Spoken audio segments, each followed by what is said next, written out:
आहे आपल्या सोयीने आठवड्यातून एकदा किंवा 15 दिवसातून एकदा किंवा महिन्यातून एकदा कोणीतरी 2 शिक्षक 1 शिक्षक इथं आले पाहिजेत.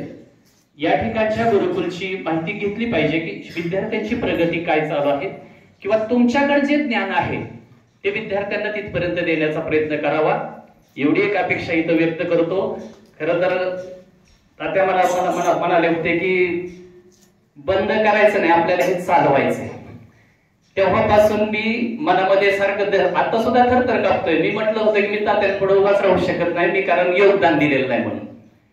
अगोदर दिलं होतं परंतु या चालू कालावधीमध्ये दिलेलं नाही. इथून पुढे देण्याची ग्वाही देतो आणि सर्वजणांना शक्य होणार नाही पण सगळ्यांना सांगतो, शिक्षक सगळे शिक्षक आहेत त्यांना की कमीत कमी वर्षातून 2 वेळा तरी या किंवा एकदा तरी या.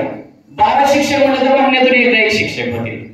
48 आपले शिक्षक असतील तर आठवड्यातून 1 शिक्षक येईल. एवढेच फक्त या ठिकाणी सांगतो.